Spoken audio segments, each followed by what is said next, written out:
Եթե ամեն մեկս մեր վրա վերցնի, ուղղակի ինչ կաներ, եթե, չգիտեմ, հազարավոր հաճախորդներ զանգ տային, ինչ պետք է պատասխանենք իրենց, ամոթանք ենք լսում, չգիտեմ, վիրավորանք նույնպես, ուղղակի շատ ամոթ է, չգիտենք ինչ անենք, անելանելի իրավիճակ է, չեմ կարծում, որ ստեղ ինչ-որ չգիտեմ, ինչ կա, որ կարա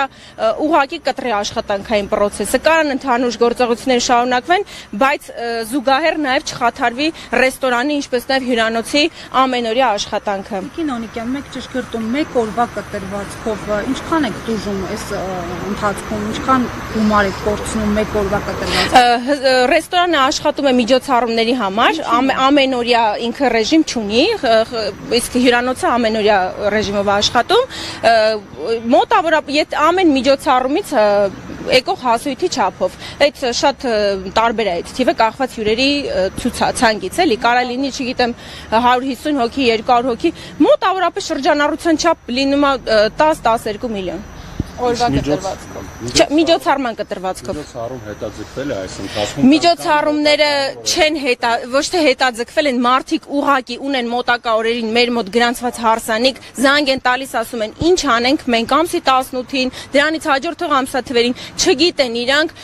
նույնիսկ իրանց տեխնիկական, դիզայներական բոլոր պայմանավորվածությունները համապատասխանեցրած է մեր սրահի հետ։ Դա կարճ ժամանակում 3-4 օրում փոխել ուրիշ ռեստորան գնալ գտնել արդյոք կա տենց ազատ սրահ այս սեզոնին, ամառային սեզոնին, կարծում եմ որ շատ դժվար կլինի, արդյունքում այդ հաճախորդն է շատ վատ իրավիճակում լինում, ունեն շատ հյուրեր, ովքեր որ 1 տարի առաջ տոմսեր են ամրագրել, թանկ գնով ձեռք են բերել, պիտի գան, հիմա իրանք ուղղակի սենց անճարժ ձևով սպասում են, չգիտենք ինչ պետք է լինի։ Ինչ քայլերի են պատրաստ, աշխատակիցները անորոշ ժամկետով է կանոնավորեն 1 ամիս պատմեն ձեր գործողությունները։ Մենք մեր բողոքի ցույցն ենք ներկայացնում, մեր ձայնն ենք բարձրացնում ու մեր խնդրանքն է, մեր հորդորն է, նույն մեր ղեկավարությանը, որ գործը, բիզնեսը, մարդկանց հանապազորյա աշխատանքը չխառնել որևիցե պրոցեսների հետ, ամեն մեկը իր տեղում խնդրում ենք, որ իր ընթացքն ունենա ճիշտ։